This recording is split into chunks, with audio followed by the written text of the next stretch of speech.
అమెరికాని కెలికారు, బ్రిటన్ని కెలికారు, Europe దేశాలను కెలికారు, NATO దేశాలను కెలికారు. వాళ్ళ ఆర్థిక మూలాలనే దెబ్బతీయాలని కుట్ర పన్నారు.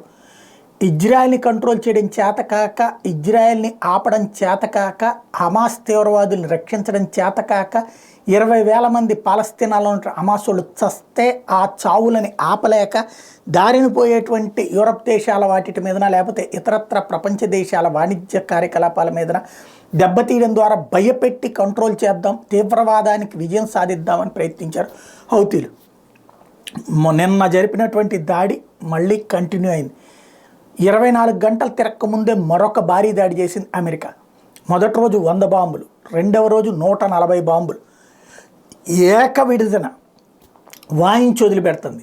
ఎక్కడెక్కడైతే వాళ్ళ రెబల్స్కి సంబంధించినటువంటి స్థావరాలు ఉన్నాయో ఆ స్థావరాలను ఇన్ని రోజుల నుంచి కూడా హౌతీ తీవ్రవాదులు దాడులు చేస్తుంటే చూస్తూ కూర్చున్నటువంటి అమెరికా అని అందరం అనుకున్నాం. కానీ వాళ్ళు ఎక్కడెక్కడి నుంచి దాడి చేస్తున్నారు, మిస్సైల్స్తో ఎక్కడి నుంచి దాడి చేస్తున్నారు, డ్రోన్స్తో ఎక్కడి నుంచి దాడి చేస్తున్నారు, వాళ్ళు వాడుతున్నటువంటి ఎయిర్ బేస్లు ఏంటి, ఆ ఎయిర్ బేస్లకి వస్తున్నటువంటి ఫ్యూయల్ ఏంటి, వాటి కమ్యూనికేషన్ వ్యవస్థ ఎక్కడి నుంచి నడుస్తుంది, ఇది మొత్తం జాగ్రత్తగా ఈ 15-20 రోజుల నుండి అబ్జర్వ్ చేశారు. ఇప్పుడు ఒక్కొక్క దాన్ని టార్గెట్ పెట్టి కొడుతున్నారన్నమాట. మొత్తం అంటే ఒక రకంగా చెప్పాలంటే బేసులు మొత్తం ధ్వంసం చేసి వదిలిపెడుతున్నారు.